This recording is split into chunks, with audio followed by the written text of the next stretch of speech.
자, 3번 문제 보기를 보겠다. 자, 가와 나는 모두 자유가 상실된 상황에 대한 비판적인 시선이 드러나는 작품이다. 자유 상실에 대한 비판.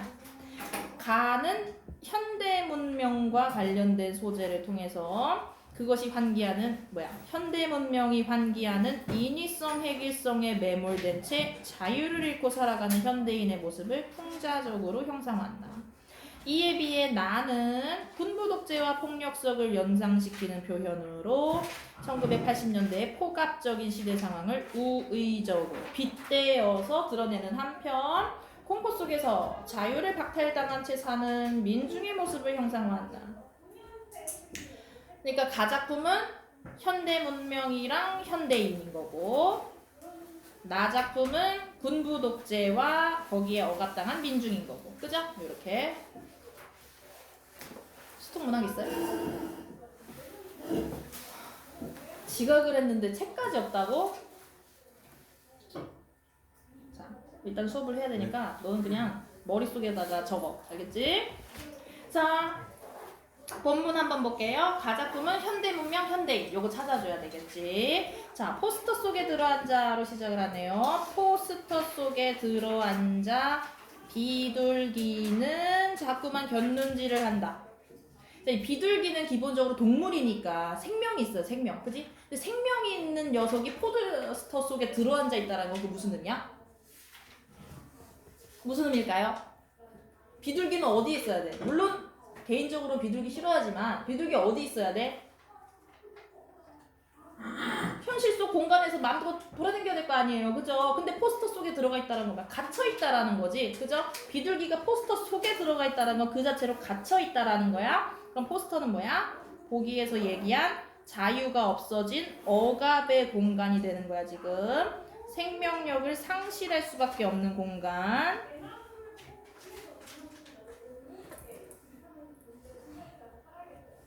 자, 그 속에 들어간 비둘기. 그럼 비둘기 뭐랑 연결지으면 될까요? 자유를 상실한 현대인. 그죠? 비둘기는 자꾸만 곁눈질을 하고 있다. 뭐뭐 하고 있다니까 진행형. 그죠? 현재의 진행형. 진행상이라고 할게요. 국어에서는 진행상이라고 하니까. 자, 포스터 속에 오래 들어앉아 있으면 비둘기의 습성도 웬만큼은 변한다. 그러니까 포스터 속에 계속 갇혀 있으면 자유를 꿈꾸는 비둘기도 그거에 적응해 버린다라는 거지. 뭐에? 억압에 적응해 버린다라는 거지. 그럼 여기서의 변한다는 긍정적인 변화가 아니고 부정적인 방향으로의 변화겠구나라는 걸 아셔야 돼요. 그러니까 자유를 잃고 갇혀 있는 상황에 적응이 된다라는 거야. 자, 비둘기가 논일던 한때의 지붕마루. 한때의 지붕마루니까 과거겠네요. 그죠? 그러면 지붕마루는 뭐겠어? 포스터와 다른 자유의 공간, 생명력의 공간. 지붕마루라고 하는 공간은 포스터라고 하는 공간과 어떻게 되겠어요? 대조가 되겠죠. 대조되는 공간 나왔고요. 그 비둘기가 논일던 한때, 과거의 자유의 공간을 나는, 표면적 화자인 나는 알고 있는데, 정말이지 알고 있는데 19 반복했고요. 지금은 비어버린 집통만 비바람에 털럭이며 삭고 있을 뿐이다. 그러니까 과거에는 비둘기가 지붕마루에서 자유롭게 살았는데 지금은 비둘기가 포스터에 갇혀버렸으니까 그 지붕마루가 쓸모가 있다 없다? 쓸모가 없어졌다. 쓸모가 없어졌다라는 걸 집통이 삭고 있다라고 표현을 한 거죠. 자, 포스터 속에는 비둘기가 날아볼 하늘이 없다. 하늘은 뭐야? 지붕마루랑 유사한 의미겠죠? 자유의 공간, 생명력의 공간. 없다. 자, 마셔볼 공기도 없다. 공기가 있어야 비둘기도 살 거 아니야. 비둘기가 느낄 수 있는 생명력이 일절 없다. 답답하면 줄이도 틀어보지만 열 없는 일, 소용없다라는 뜻입니다. 답답해가지고 뭘 하든 소용없는 일이다. 그의 몸을 짓구겨 누가 찢어봐도 피 한 방울 나지 않는다. 불 속에 던져 살라봐도 잿가루 하나 남지 않는다.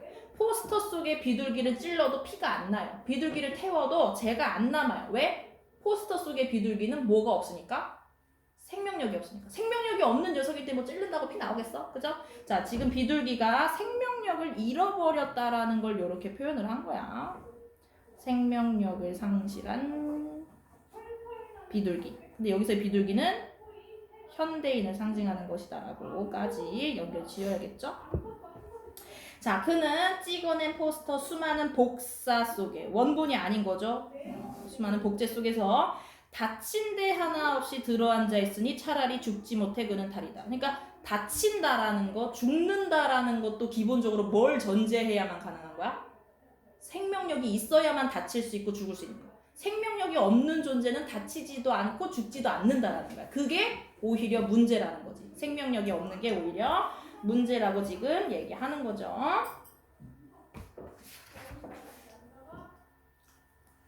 자, 여러분 가작품 분석했으니까 우리 문제에서 가사작품과 관련된 선택지 보면서 속어 좀 하고 계세요. 속어 좀 하고 계세요. 자, 나작품은 아까 뭐였어요? 군부 독재, 억압받는 민중. 요거 찾아주는 거 해야겠죠. 자, 해일처럼 굽이치는 백색의 산들. 자, 해일처럼이니까 직유법으로 시작을 합니다. 굽이치는 백색의 산들이니까 백색 색채어 썼고요. 시각적 심상. 제설차 한 대 올리 없는, 눈 치워주는 차죠. 눈 치워주는 차 한 대도 올리 없는 깊은 백색의 골짜기를 메우며 굵은 눈발은 휘몰아치고. 그러니까 눈이 좀 적당히 와야 되는데 이런 산골짜기에 눈이 오면 이 산골짜기에 사는 사람들 어때? 살기 좋아 나빠? 살기 나빠진단 말이야. 밖에 왔다 갔다도 못하고 눈을 치울 수 있는 그런 정도도 아니고 너무 심하게 오니까. 그러면 1년에 1행부터 4행 정도를 딱 뭐라고 해주면 되겠어? 보기에서 얘기한 1980년대의 강압적인 정치 상황이다 라고 얘기해주면 되겠죠. 1980년대의 강압적이고 억압적이었던 시대 상황, 정치 상황을 눈이 엄청나게 쏟아지는 상황으로 표현한 것이다. 우의적으로 표현한 것이다. 이렇게 잡으면 되겠죠. 그러니까 이 시에서의 눈은 민중들을 힘들게 하는 존재다. 이렇게 생각하시면 될 거예요. 자, 그런 와중에 조그마한 숫덩이만한 게 짧은 날개를 파닥이며 굴뚝새가 눈보라 속으로 날아간다. 조그마한 숫덩이만한 개는 굴뚝새를 가리키는 표현이었고요. 굴뚝새. 자, 굴뚝새가 이 휘몰아치는 눈보라 속으로 날아간대요. 그러면 조그마하고 숫덩이만 하다라는 건 크기가 조그맣다라는 거잖아. 그지? 보기에서 얘기한 억압당하고 있는 연약한 민중이 굴뚝새가 되겠고요. 자, 굴뚝새는 숫덩이처럼 생겼어요. 그 굴뚝새가 눈보라 속으로 날아댕겨요. 숫덩이 하면 여러분들 머릿속으로 생각해봐. 숫덩이 하면 무슨 색깔 떠올라? 뭐 검은색, 뭐 아니면 회색, 뭐 잿빛, 뭐 이런 거 떠오르겠죠, 그죠? 약간 어두운 색. 눈보라는 대놓고 뭐야? 눈보라는 흰색이죠. 뭐 이거 가지고 보라색이라고 하는 사람 없겠지. 그런 장난 치지 마세요. 자, 숫덩이는 검은색에 가깝고 눈보라는 하얀색인 거야. 그럼 이 부분에서 뭐 잡아야 돼? 연상되는 색채 이미지 대비 잡아야 돼. 자, 굴뚝새가 눈보라 속으로 날아간다. 날아가다가 아니라 날아간다야. 요 니은의 풀네임 말해볼까 우리? 요 니은 녀석의 풀네임. 우리 엄매 듣는 친구들 풀네임 좀 말해봐봐. 현재 국어에서는 시제라는 표현 많이 쓰죠. 현재 시제. 무슨 어미지 이 녀석?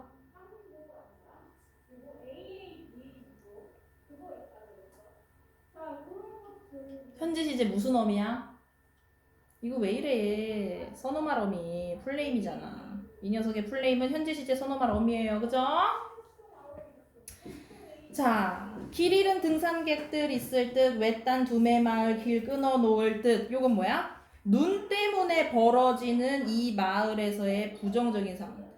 눈으로 인해서 발생하는 부정적 상황들 이렇게 표현한 거죠. 눈이 너무 많이 오면은 아무래도 길 구분이 안 되니까 사람도 그렇고 짐승들도 그렇고 다 길 잃어버리고 고립되는 거죠. 그죠? 이 시에서의 눈은 역시나 부정적인 시어라는 거. 자, 이렇게 눈 많이 오는데 연약한 민중은 간신히 날아다니고 있다. 은하수가 펑펑 쏟아서 날아오듯 지규 덤벼드는 눈이 덤벼드는 걸 은하수에 비유를 했어요.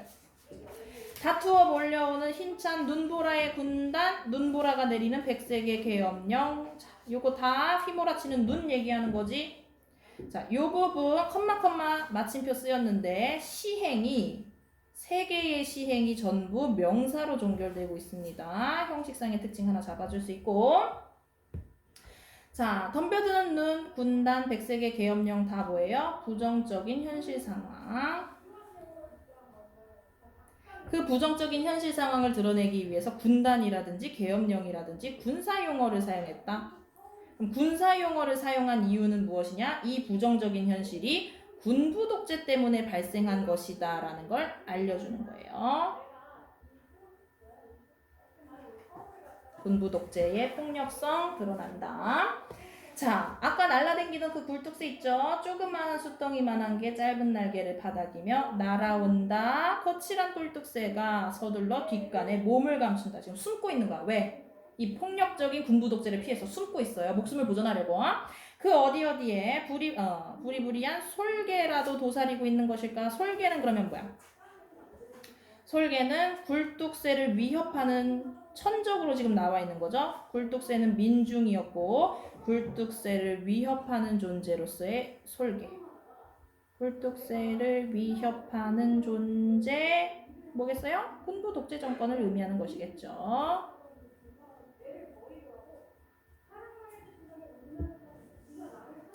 길 잃고 굶주리는 산짐승들 있을 듯 문더미의 무게로 소나무 가지들이 부러질 듯. 여기도 뭐예요? 아까랑 똑같은 거. 눈으로 인해 발생하는 부정적 상황들이겠죠? 여기 필기했으니까 뭐 똑같이 적진 않을 텐데 여러분들 원하면 적으세요. 자, 다투어 몰려오는 힘찬 눈보라의 군단, 빼죽나무와 때 끓이는 외딴집 굴뚝에 해일처럼 굽이치는 백색의 산, 골짜기에 눈보라가 내리는 백색의 계엄령. 자, 그럼 마지막 부분도 뭐야? 명사로 시행 종결이면서 이 부분은 시의 아주 끝부분이니까 무슨 말도 쓸 수 있어? 명사로 시상마무리라는 표현도 쓸 수 있죠. 시행을 종결한다라는 건 각각의 행에 해당하는 거고요, 여러분. 시상 마무리는 시의 가장 끝부분만 얘기를 하는 거예요. 이 정도 차이는 알고 계셔야 됩니다. 명사로 시행을 종결하면서 이 부분은 특히 시상까지 명사로 마무리한 부분이 되는 거예요. 이렇게. 자, 1, 2, 3번 한번 다시 제대로 풀어보세요. 보기에서 어떤 내용을 체크를 해야 되냐. 자, 1970년대 자주 나오는 주제네요. 산업화. 자, 산업화를 통해서 경제적 어려움에서 벗어날 수 있었다. 요거는 산업화의 뭐 긍정적인 측면이죠. 경제적으로는 괜찮아졌는데, 근데 경제적으로 괜찮아진다고 모든 문제가 해결되는 건 아니잖아요. 그래서 전쟁으로 인한 휴유증이 여전히 많은 사람의 삶에 영향을 미치고 있었다. 특히 이념 갈등에 따른 분단 상황은 월북, 북쪽으로 넘어간 식구를 둔 가족들에 대한 권력기관의 감시와 연좌제가 이루어지는 원인이었다. 이념 갈등이 너무 심하다 보니까 이런 것들이 이런 현상을 만들어냈다. 세상에서 제일 무거운 틀니는 자, 일상적 행복을 추구하면서 살아가던 주인공이 이와 같은 사회적 제약을 경험하고 이와 같은이라고 했으니까 요거 감시와 연좌제를 사회적 제약으로 연결지으면 되겠죠? 이것을 경험하고 한국 사회를 벗어나 해방감을 느낄 꾸며주는 말 누구? 이웃. 이웃을 상상하면서 자신이 애써 외면하면서 살아왔던 이념의 중압감을 깨닫게 된다. 그죠? 그러면은 이웃 찾아줘야 되고 이념의 중압감 깨닫는 과정 찾아줘야 되고 권력기관의 감시와 연좌제 찾아줘야겠죠. 자, 본문도 필요한 부분만 일단 보겠어요. 맨 처음 요 부분. 내 기억으로는 조성구였는데 그 남자가 조정구라고 하니까 그런가 보다. 그가 내 딸 현이가 현이라고 했으면 내 딸은 현이었을 것이다. 그 아는 전능하고 나는 무력했다. 이 부분 있죠. 엄숙히 선언했다. 이 부분에서 알 수 있는 거 우리 복이랑 연결지어서 권력기관의 억압이라고 파악하면 되겠죠. 자, 권력기관이 이렇게 주인공인 나를 억압하는 이유가 뭐였냐면은 오빠가 이북에서 밀봉 교육을 받고 난파되리라는 것 때문인 거죠, 사실상. 그러니까 결국에는 이념 갈등에서 비롯된 이념 갈등이 존재하는 사회에서 이북한 오빠를 둔 나라는 사람한테 권력기관의 억압이 가해지고 있는 현실, 보기에서 얘기한 내용을 바로 첫 부분에서 다 드러내 보여주는 것이죠. 자, 그러니까 이 권력기관이 나한테 오빠가 돌아오면 어떡하실 거예요? 막 물어봐요. 그러니까 나는 무서우니까 신고하거나 자수시키겠습니다. 이렇게 얘기하는 거죠. 아주머니만 믿겠습니다 하면서 막 얘기하고 돌아갔어요. 자, 가슴 내려앉는 날이 시작되었다 하면서 어머니가 나와요. 어머니가 뭐라고 하냐면 차라리 넘어오다 점점점이라고 말해요. 자, 나는 그 다음 말을 알고 있었다. 왜? 나도 그렇게 생각하니까. 무슨 생각인지가 나오죠. 밑부분에. 넘어오다 점점점 뒷부분은 뭐였던 거야? 차라리 사살되었으면 하고. 그러니까 뭐야? 오빠가 넘어오면 물론 오빠가 우리 가족이긴 하지만 월북을 한 사람이기 때문에 이 사람이 우리 가족이었을 때 우리 남아있는 가족들의 생명도 굉장히 위험해진단 말이야. 차라리 그럴 바에야 오빠가 넘어오는 과정에서 죽으면 우리 입장에서는 오빠가 죽은 건 비록 슬프지만 남아있는 가족들의 안위 문제는 더 이상 걱정하지 않아도 되니까 차라리 그렇게 되기를 바랄 정도로 이 이북한 가족을 뒀다라는 사실이 이 사람들을 얼마나 힘들게 하는지를 알 수 있는 대목인 거죠. 나는 집속 안일이 소중한 사람이었다. 이렇게 얘기를 하는 거죠. 자, 중략 부분 줄거리. 자, 나의 이웃인 서리 엄마. 나는 그 서리 엄마한테 동병상련의 감정을 느끼면서 살고 있었다. 그러던 어느 날 서리 엄마 미국으로 함께 떠난다. 자, 그 다음에 틀리 얘기가 나오는 거죠. 틀리 해놓은 지 3년 되었고 꽤 됐어요. 그죠? 고가로 한 것으로서 처음에 크게 불편한 줄 몰랐다. 근데 이따금씩 쑤셨다. 자, 의사는 내가 아프다고 해도 별로 신경 써주지 않아요. 3년이 지나도록 거부 반응 이따금씩 나를 괴롭혔다. 근데 오늘은 유독 심한 편이었다라고 이제 틀리 때문에 아파하는 모습이 나옵니다. 자, A 부분 나오네요. 자, 첼리가 턱뼈를 눌러서 턱이 떨어질 것 같았다.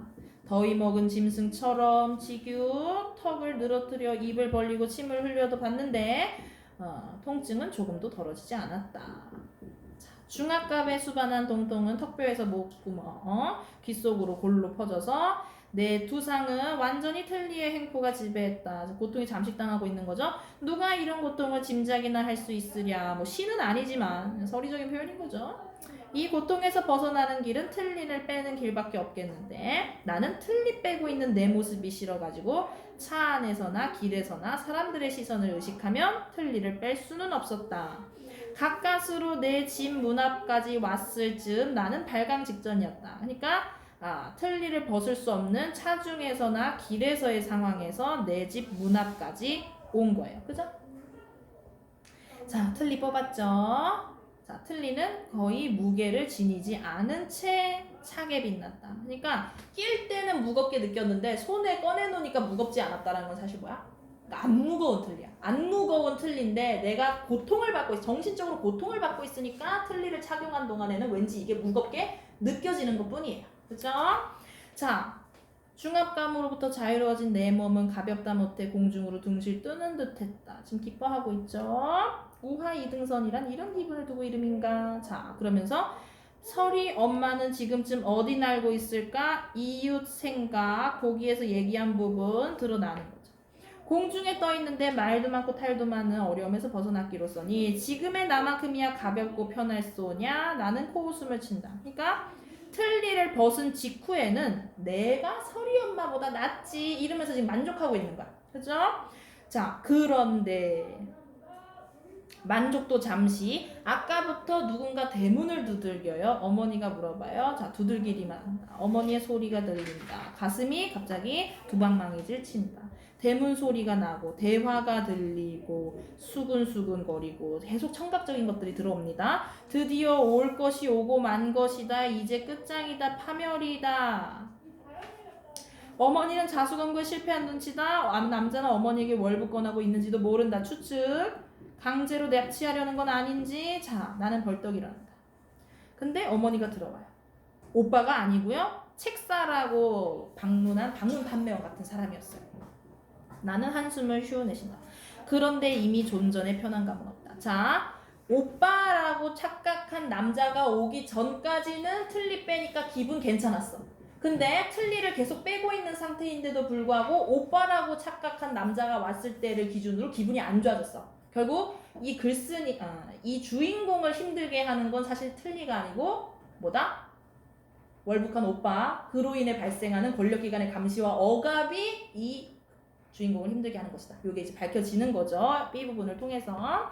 자, 중압감과 동통이 여전하지 않은가? 여전하다라는 거야. 빼버릴 틀리도 없는데. 자, 그 고통은 절망적이다. 나는 비로소 깨닫는다. 보기에서 얘기한 게 나온 거죠. 나 스스로를 기만하고 있었는지. 기만하는 게 속이는 거예요. 내 아픔은 틀니에서 기인한 아픔이 아니었다. 깨달음을 직접적으로 얘기를 했고요. 나는 설이 엄마가 부러워서. 1번. 이 나라와 이 나라의 풍토가 주는 제약으로부터 자유로워진 그녀가 부러워서. 2번. 그녀에 대한 선망과 질투로 몹시 아팠던 것이다. 설이 엄마가 부럽고 질투 때문에 그죠? 아팠던 것이다 라고 되어 있는데 사실은 뭐 때문에 아픈 거야? 권력기관의 억압 때문에 그죠? 이념 갈등으로 인한 중압감이 고통스러운 거야. 이게 자꾸 글쓴이래. 주인공을 아프게 만든 원인이에요. 진짜 원인은 이거예요. 이 중압감에서 벗어날 수 있는 설이 엄마가 부럽고 질투나는 거야. 그죠? 자, 나는 그게 부끄러워서 틀니의 아픔으로 삼으려 했고 나한테 느껴지는 중압감을 틀니의 중압감으로 착각하려 들었던 것이다. 그럼 보기에 나오는 내용을 거진 다 확인을 했죠. 자, 1번. A와 B에 대한 설명으로 가장 적절한 것은 자, A는 상징적 소재를 통해서 자, 미래의 사건은 아닙니다. 뭐 틀니라는 것이 상징적 소재라고 볼 수는 있겠는데요. 미래의 사건 얘기하는 건 아니고요. B는 시공간적 배경, 시간은 언젠지가 안 나와요. 시대적 맥락을 보여주는 것도 아니고요. A는 공간의 이동을 통해 자, 분위기 전환은 전혀 없죠. B는 시간의 경과를 통해 성격 변화 전혀 없고요. 어디가 틀렸는지 체크 잘 하세요. A는 인물 4명 괜찮은데 인물 사이에 갈등 없고요. B. 인물의 행적을 요약 제시한 거 없습니다. A. 과거형 진술, 자신에 대한 반성 아니죠. B는 현재형 진술을 통해 추리는 맞아요. 뒷부분은 맞아요. 5번 A는 촉각, 고통심화, B는 청각, 심리불안, 고조. 자, 2번 2번에 몇 번인 거야, 유찬아? 1번. 자, 틀리가 무거운 게 아니고 기분 탓. 그죠? 기분 탓. 자, 3번. 3번에 몇 번일까요? 하야, 3번에 몇 번인가요? 5번. 그죠? 상대방의 정체를 오해한 건 아니죠. 안타까워하고 있는 건 맞는데 돈 벌 게 저거밖에 없나 하면서 안타까워하는 거니까. 자, 4번. 자, 권력기관에서 나온 사람. 자, 권력기관의 감시 나를 위축시키고 있다. 맞아요. 자, 오빠가 알만한 대소가가 다 한 번씩 그런 일을 당한 일에서 가족뿐 아니라 지인까지 감시당하는 당시 상황 맞고요. 집 속의 안일은 내가 지키려고 하는 일상적인 행복 맞죠. 가볍다 못해 공중으로 등실 듯한 기분은 나가 분단으로 인한 사회적 제약에서 벗어난다면 느낄 해방감이 아니고요. 틀니를 벗었기 때문에 느끼는 일시적인 해방감이죠. 자, 5번 스스로를 속이고 있었다라는 깨달음, 이념의 중압감을 깨닫는 부분 맞죠? 4번에 4번. 자, 소설 하나 더 보겠어요.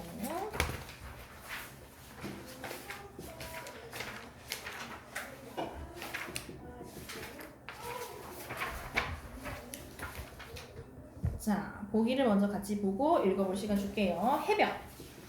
자, 6, 70년대 근대화, 그죠? 그러니까 산업화가 이루어지는 과정에서 농촌은 근대화가 같이 간 거야, 그지?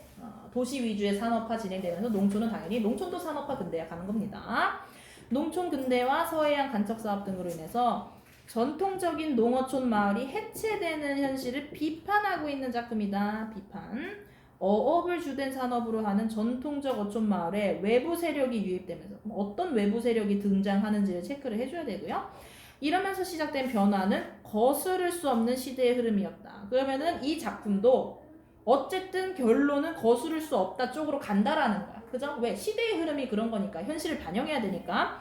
그와 같은 변화는 당시 사람들에게 기대와 불안을 동시에 가져다 주고. 그러니까 어떤 사람들은 드디어 우리도 근대화되네 좋아하는 사람도 있고, 어떤 사람들은 여전히 하던 전통적인 방식에 익숙해서 불안해하는 사람도 있다라는 거야. 시류에 편승하여 이익을 보려는 자와 과거의 삶을 지키려다가 도태되고 몰락하는 사람들을 양산하게 되었다. 많이 쏟아내게 되었다라는 거예요. 그죠? 자, 그럼 얘도 마찬가지로 읽고 일단 먼저 1차적으로 문제 풀어볼 시간 10분 정도 줄게요. 오케이, 그러면 본문에서 체크해야 되는 부분. 자, 사포곳의 택깔이 발에 갔대요. 사포곳이라는 어촌이, 그지? 뭔가 퇴색되고 있어. 누구 때문에? 미군 부대. 아까 외부 세력 찾으라 그랬지. 미군 부대라고 하는 외부 세력 나온 거야. 자, 그 한 가지만으로도 이 면 사람들한테 큰일이었다. 유도탄 부대란 말도 있었지만 어쨌든 뭐가 됐든 비상한 충격이었다. 미군 부대는 이 마을에 살던 사람들한테 충격이었다. 주둔군이 많은 것도 아니다. 소규모 정예일 게 분명했다. 그러나 사포곳은 다른 데와 달랐다. 한두 명의 미군만 들어와도 구경거리가 되는 그런 곳이기 때문에 소규모인 건 전혀 중요하지 않았다는 거지. 소규모여도 이 마을 사람들한테는 충격이라는 거지. 자, 먹고 살 판 만난 듯이 덕벌궁리에 기대 건 사람들이 많은 만큼 분란과 우려를 품은 사람이 상당했다. 어느 편이건 관심이 많은 사람들은 정보 탐지 소문 확인을 했는데 불안과 걱정을 가졌던 사람들은 그렇게 뛴다고 해서 수가 날 것이 아니었기 때문에 덤덤히 군만 보고 있었다. 그들이 우려하는 건 뭐냐? 주둔 부대가 무엇을 남기며 무엇을 옮겨줄 것인가 하는 피동적이며 소극적인 자세였던 것이다. 그러니까 불안에 떨던 사람들은 왜 떨었느냐? 이 미군 주둔 부대가 우리 마을에 어떤 흔적을 남기게 될지 그게 두려웠다라는 거죠. 조도 그런 사람 중에 하나였다. 무슨 사람? 불안과 걱정을 가지는 사람들 중에 하나였다. 사포곳의 변모와 후발증에 관심을 가졌고 어느 만큼이나 자신의 모습을 지키면서 가꿀 수 있을까 하는 사포곳의 능력과 지녀온 저력을 가늠해보고자 했던 것이다. 자, 사포곳의 능력과 지녀온 저력이 뭐야? 이 농어촌 마을이 원래 가지고 있던 전통에 기반한 힘. 자, 전통에 기반한 것이 얼마나 지켜지면서 변화가 올지를 걱정을 했다라는 거지. 전통이 싸그리 무시되는 건 아닐지 걱정을 했다라는 거지. 자, 그는 그런 태도야말로 주인다운 마음가짐이고 당연한 자세라고 강조하려고 했다. 쭉쭉쭉 조금 내려갈게요. 자, 근데 뭔가 점점 사포곳에 작업 같은 것들이 많이 시작이 되면서 변화가 일어나기 시작했다. 자, 사포곳이 변화하는 과정에서 우리 걱정과 불안이 많던 주체 못해서 불안감이 한결 날카로워졌다. 밤마다 꼭대기에 꽃밭이 이뤄지면서 변모 급속도로 숭산 꼭대기의 불빛을 볼 때마다 조는 소름이 끼쳤다. 지금 조의 내면을 서술해주고 있어요. 서술자가. 눈이 부시게 밝은 그 불빛, 문명의 불빛이기보다는 야만스러운 광채처럼 느껴졌다. 누구한테? 조한테는. 보호와 안전이 아니라 서늘한 공포와 위압을 뜻하는 화기로 여겨졌다. 누구한테? 조한테. 자, 그러면 A 부분은 한마디로 뭐야? 이 사포곳의 변화에 대해서 가지고 있는 조의 부정적인 인식이 A 부분이 되겠죠. 자, 그렇다 할 근거를 내보이려면 응할 수 없었으리라. 그런 느낌을 무마시킬 방도도 더욱 없었다. 이 부정적인 느낌을 없앨 방법은 없었다. 그렇죠? 넘어가서 자, 유사시에만 점화된다라던 산정이 밤마다 밝히기 때문일까? 항상 유사시라는 느낌, 항상 상서롭지 못한 불길하고 폐악스러운 느낌을 받았다라는 거죠. 유사시가 뭐예요? 사건이 발생했다라는 거야. 근데 거기서의 사건이 이제 조금 부정적인 의미로 쓰일 때가 많죠. 뭔가 긴급 사태. 자, 그래서 조는 적신호든 그것을 어떻게 느꼈다? 공갈과 협박의 가면으로 느꼈다. 그죠? 자, 중력 부분에 사포곳은 타락했다 나오네요. 마을에는 미군의 횡포로 인해 흉측한 일들이 벌어졌다. 변화된 시류의 한몫을 잡으려는 부류들로 인해서 조는 어업 조합장에서 물러나게 되고 전통을 지키려던 사람들이 도태되고 몰락된다 그랬어요. 간척 사업의 시작으로 사포곳은 폐항. 어업으로 생계를 유지하던 어민들은 망연자실. 요것도 이들의 도태와 몰락을 의미하는 거죠. 자, 농촌분대 화란, 거국적인 명제, 어민구실도 제대로 못해본 갯물만 허금을 쓰던 몇몇 어민들의 절규, 자신들의 무능과 소외감을 재각인시켜줬다. 자, 이딸 이때껏 정부 덕을 입어산 적이 한 번이나 있었는가? 우리는 다만 우리 손으로 자식을 낳아 길렀듯 우리에게 돌아오는 세월을 우리 힘으로 맞아야 하리라고 설득하지 않고 견디지 못하는 거였다. 조는 진심으로 설득하고 싶었다. 그러니까 조는 자, 우리 힘으로 버텨보자라고 사람들을 설득하고 싶어 했다. 우리는 바다만 믿고 살았고 쌀이랑 의복을 바다에서 건져 먹은 것이라고 일렀고. 한마디로 뭐야? 어촌 마을의 전통적인 삶의 방식인 거죠. 바다를 통해서 돈을 벌고 먹고 사는 거. 어촌의 전통적인 삶의 방식. 자, 개펄은 잃었을지언정 하늘보다 더 넓은 바다가 남아있지 않냐라고 상기시키고 의지를 북돋아 주려고 계속 시도를 하는 거죠. 물론 바다에서 먹고 살자면 자, 고달픔이 두세 곡절로 늘며 생활고가 가중될 건 당연하지만 그러나 그렇다고 해서 좌절할 순 없다. 힘들어지더라도 계속 버텨야 된다라고 조는 당부를 했다라는 거죠. 자, 조가 착수한 일, 어사를 맨 일이었다. 어사를 매는 일. 무슨 일인지 간단하게 설명이 나오고요. 자, 그것은 제 집을 불지르고 남의 집 추녀 끝에 한둔하게 된 신세와 다를 게 없었다. 자식들도 매한가지였다. 조는 어쨌든 먹고 살아야 되니까 어살 매는 일을 시작을 했어. 근데 자식들의 시선이 지금 좋다, 좋지 못하다? 좋지 못하다라는 거야. 자, 아버지 집어칩시다. 그럼 여기서 또 알 수 있는 건 뭐예요? 조와 자식 세대 간의 어떠한 가지고 있는 생각이 갈등되는 것도, 갈등을 빚는 것도 확인할 수 있는 거죠. 자, 집어치우자고 하는 자식들과 그래도 먹고 살아야 한다라는 못 들은 척을 하는 아버지 조. 그죠? 자, 그러면서 조는 혼자 생각만이 처량할 따름 남의 눈은 있어도 아무렇지 않을 것 같았다. 언제까지 아파할 수 있는 노릇은 아니었다 하면서 먹고 살려고 발버둥 치는 거죠. 그는 애써 잊고 박차버린 지 오래였다 하면서 먹고 살려고 무슨 일이든 나가는 아버지와 그런 아버지의 삶의 방식을 못마땅해 하는 자식들 간의 갈등 빚어진다. 자, 문제 확인해 볼게요. A의 서술상 특징. 2번이죠. 2번. 서술 주체라고 해놨는데 그냥 서술자죠. 서술자가 인식 주체의 관점에서, 인식 주체라는 건 뭐야? 누구의 심리인지를 말하라는 거야. 조잖아, 조. 서술자가 조의 관점에서 생각과 심리를 서술하고 있다. 요거죠. 그죠? 말만 조금 어렵게 해놨죠? 신유형을 테스트해야 되니까, 수능 특강은. 자, 2번. 조를 이해한 내용으로 적절하지 않은 거.